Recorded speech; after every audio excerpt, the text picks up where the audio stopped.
दिया को जिस दिन का इंतजार था वो दिन फाइनली आ ही गया था। दिया की 12th क्लास पूरी हो गई थी। इसका मतलब था कि वो अपना बोर्डिंग स्कूल छोड़कर वापस अपने घर जा सकती थी। पिछले 8 सालों से घर से दूर रह रही दिया अपने घर जाने के लिए बहुत एक्साइटेड थी। दिया जब 9 साल की थी तब अचानक एक दिन उसके घर में आग लग गई और उसका बड़ा भाई विकास उस फायर एक्सीडेंट में गुजर गया। दिया को अपने बड़े भाई की मौत का बहुत बुरा गहरा सदमा पहुंचा था।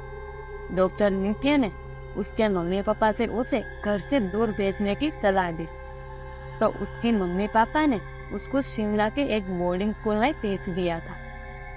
दिया के पेरेंट्स उसको उस सदमे से दूर रखना चाहते थे। उन्होंने अपनी प्यारी दिया को उनसे दूर कर दिया। दिया को उस दिन के हादसे के बाद रोज एक सपना आता था। उस सपने में उसका भाई आंखों के सामने जलकर मर रहा होता था और किसी की तरफ इशारा कर रहा होता था, लेकिन दिया को कभी वो इशारा समझ नहीं आता था। यह बात उसने किसी को नहीं बताई थी, यहाँ तक कि अपने पेरेंट्स को भी नहीं बताया। दिया ने सोचा था कि इस बार जब वो घर पर आएगी तो अपने पेरेंट्स को उसके बारे में सब कुछ बता देगी। और वो दिन फाइनली आ गया था। दिया के पापा उसे लेने आए और गाड़ी में सामान लोड करके दोनों अपने घर के लिए निकल गए।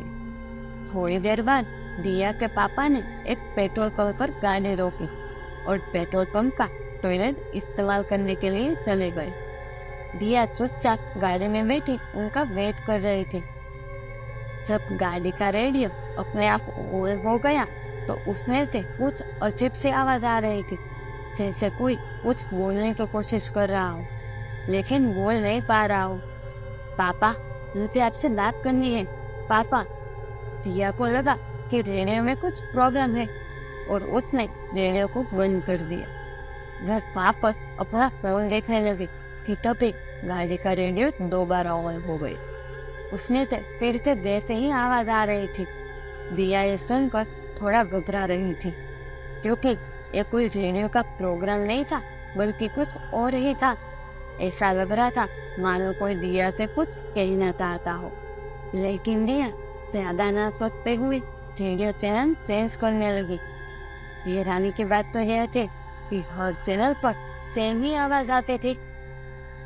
दिया ने रेडियो बंद करने की कोशिश की, मगर बंद होने की जगह उसकी फ्रीक्वेंसी बढ़ती ही चली गई। तभी उस रेडियो में से आवाज आई। दिया रेडियो में अपना नाम सुनकर चौंक उठी। उसने डर के मारे गाड़ी का दरवाजा खोला और गाड़ी से बाहर निकल गई। बाहर निकलते ही उसने जब गाड़ी की ओर देखा तो उसके होश उड़ गए। गाड़ी के बैक सीट पर उसका सालों पहले मर चुका भाई विकास बैठा हुआ था, जो दिया को देखकर मुस्कुरा रहा था। यह देखकर दिया बहुत घबरा गई, लेकिन तभी वहाँ दिया के पापा आ गए। उसके पापा के आते ही सब नॉर्मल हो गया। रेडियो बंद हो गया और उसका भाई भी बैक सीट से गायब हो गया। ऐसा लग रहा था कि मानो अभी कुछ हुआ ही नहीं था, लेकिन दिया को कुछ समझ नहीं आ रहा था कि उसके साथ अभी यह क्या हुआ था। दिया ने अपने पापा से कुछ नहीं बोला, बस वह पूरे रास्ते में बार बार रेडियो को ऑन ऑफ करके रेडियो की तरफ देखे जा रही थी। कुछ घंटे में वो दोनों अपने घर पहुंच गए और दिया अपने पुराने घर में अपनी माँ को देख खुशी से चहक उठी। घर में सबसे मिलकर दिया फ्रेश होने के लिए अपने रूम में चली गई। वो नहा धोकर तैयार ही हो रही थी कि फिर से कुछ अजीब सी आवाज आने लगी। वो आवाजें उसके बाजू वाले रूम से आ रही थी, जो कि उसके भाई का रूम हुआ करता था। पर रूम जो सालों से लॉक था, आज उस पर ताला नहीं लगा हुआ था। दिया हिम्मत करके कमरे में अंदर घुस गई। कमरा धूल मिट्टी से भरा हुआ था। वो आवाजें बेड के पास रखे हुए रेडियो से आ रही थी। दिया के रेडियो के पास जाते ही वो आवाज बंद हो गई। रेडियो के पास रखे अपनी भाई की फोटो देखकर दिया इमोशनल हो गई और इस फोटो को सीने से लगा लिया। रिया को बार बार ऐसा लग रहा था कि जैसे उसका भाई उससे कुछ कहना चाहता है। तभी उस कमरे की अलमारी का दरवाजा अपने आप खुल गया। रिया अलमारी के पास गई तो अंदर एक डायरी दिखाई दी। रिया ने वो डायरी उठाई और उस कमरे से बाहर निकलने लगी तो अचानक उसे किसी के रोने की आवाज आई। दिया का मरा हुआ भाई कमरे में कोने में बैठा रो रहा था। उसने मुंह उठाकर दिया की ओर देखा। दिया अपने भाई विकास को वहां देखकर बहुत ज्यादा डर गई और डर के मारे रोते हुए कमरे से भाग गई। अपने आप के कमरे में जाकर खुद को शांत किया और फिर अपने भाई की डायरी पढ़ने लगी। उस डायरी को पढ़ने के बाद दिया को बहुत बुरा धक्का लगा। दिया का भाई विकास मरने से पहले रोज एक डायरी में अपने बारे में लिखता था। उस डायरी में उसके 19 साल के भाई ने साफ साफ लिखा था। उसके कॉलेज में एक लड़का था जो उसे पसंद था और वो दोनों आपस में प्यार करते थे। मगर जैसे ही दिया के पेरेंट्स को इस बारे में पता चला, उन्होंने उसके भाई को मेंटली और फिजिकली टॉर्चर करना शुरू कर दिया। डायरी में आखिरी बार विकास ने लिखा कि उसने डिसाइड कर लिया है कि वो अगले दिन घर से भाग जाएगा। यह सब पढ़कर दिया शॉक में आ गई।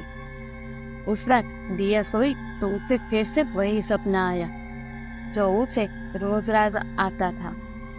इस बार भी उसका भाई जलकर मर रहा था, लेकिन इस बार दिया को समझ आ गया था कि वो चलते हुए किसी की तरफ इशारा कर रहा था। दिया के सपने में विकास चलता हुआ अपने मम्मी पापा की तरफ इशारा कर रहा था। दिया के सपने में उसके पापा के पास एक केरोसिन ऑयल का डब्बा था। ये देखकर दिया के रोंगटे खड़े हो गए और वो अपनी नींद से जाग उठी। अगली सुबह उसने वो डायरी अपने एक रिश्तेदार को दे दी जो कि एक पुलिस ऑफिसर था। डायरी देखकर और दिया की बात सुनकर उसके पेरेंट्स को कस्टडी में ले लिया। जब दिया के पेरेंट्स से पूछताछ हुई तो मालूम पड़ा कि वाकई में अपने पेरेंट्स ने अपने बेटे को होमोसेक्सुअल होने की वजह से जलाकर मार दिया और उस मर्डर को एक हादसे की तरह दुनिया के सामने दिखाया। दिया ये सब छोड़कर बाहर पढ़ने चली गई और उसे फिर कभी अपने भाई को सपने में नहीं देखा। पर वो कभी नहीं भूल पाएगी कि उसके मम्मी पापा इस हद तक चले गए कि उन्होंने अपने खुद के बेटे को इतनी बेरहमी से मार डाला। दोस्तों, प्यार तो प्यार होता है, चाहे किसी लड़की को लड़के से हो या लड़के को लड़के से या किसी को भी किसी से। पर हमारी सोसाइटी इतनी सी बात को एक्सेप्ट करने से मना करती है। मगर आप तो समझदार है ना, आप दूसरे लोगों को जज करना छोड़ दो। तो दोस्तों, आपको ये कहानी कैसी लगी? अगर आपको ये कहानी अच्छी लगी हो तो इस वीडियो को लाइक और शेयर जरूर करना और चैनल को सब्सक्राइब जरूर करना दोस्तों।